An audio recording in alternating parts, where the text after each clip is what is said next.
slightly colder today than usual. Kind of waiting for the sun.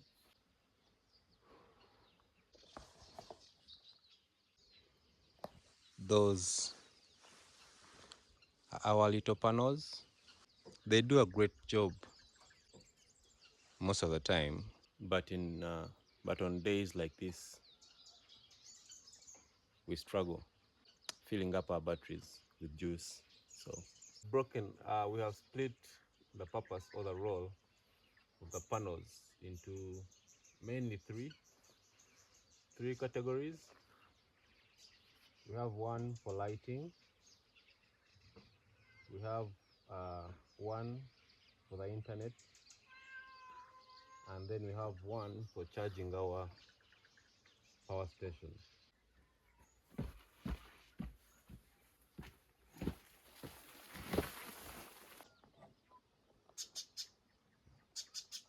The sun is out, fully out. That's a good sign. And this is our backup power source.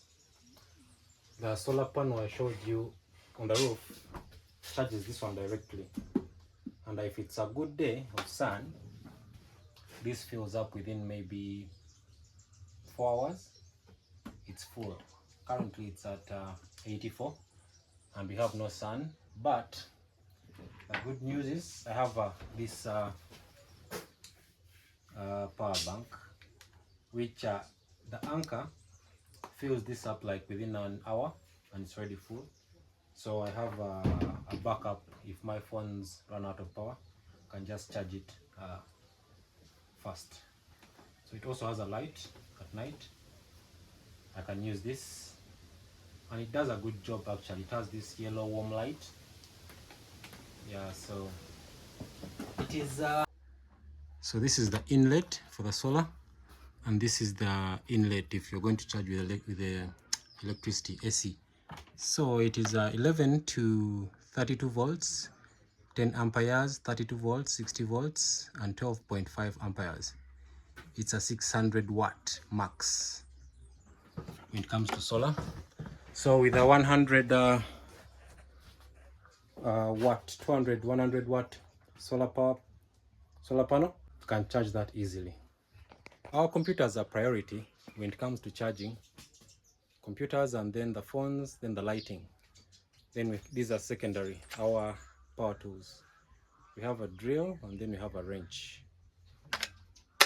But these, for some reason, the anchor Solix does not charge them quite as efficiently. So it can take like four days.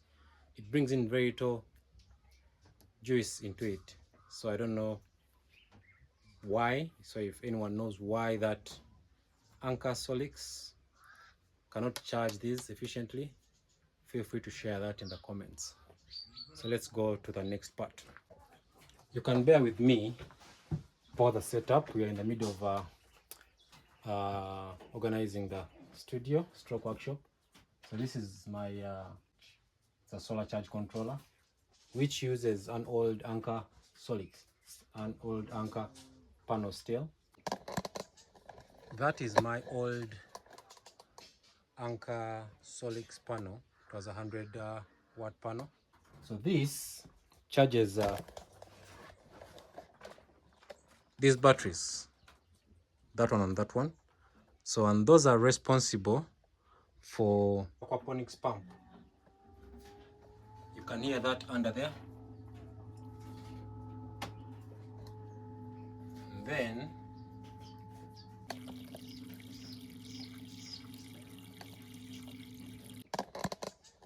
that is my old anchor Solix panel. It was a 100 watt panel, which had a controller which was fried by the sun. So when the controller was fried by the sun, I just removed it, and then we just wired it directly. So the power goes directly from the solar panel into the controller that I showed you, then into the batteries.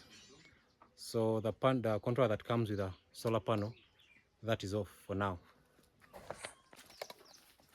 It gets quite hot sometimes, a little bit too hot. And then when you overload we would charge our phones directly onto that solar panel. So I guess one day we loaded it with so many appliances, so the controller just blew up. But at least now it works with a external controller. Let me take you and show you the solar panel we use for our lighting. And yeah, let's do that. So this is what we got, and this is for our internet, basically internet, and then some simple charging if you are in a fix and you really need to charge and everything else has run out of power. We use this solar panel, and as you can see, it is a 12 volts 200 watt pack, German technology. And then we have this small one. So this is a MySol solar panel. It's nice, I should say, but we are paying on that. So that is you pay on it every month, and it's not yet done. But it's really a good solar panel. So if your payment is out, it just doesn't give you power anymore. It doesn't charge, it doesn't do anything, so until you have to pay some more money on it. So disclaimer, I'm not advertising MySol, but it has been nice to us. And yeah, I would like to show you another Anker Solex panel that we have. I won't go on the roof, but I'll just zoom in and you can see that. So what you see right there is another Anker, which Anker is an Anker solar panel which charges our Anker Solex power bank or power station. So that is it. That's the one that does that. Then the other one is the one that is confusing. That one's the one that doesn't really charge well. It's a smaller version, but yeah, that's all we got for solar. That which doesn't work. Then you have this one for MySol. Then you have this one that we bought, and this one is 200 watts. That one is 100 watts. So because of our situation, we don't have a need for so much energy to power the house, because we use basic.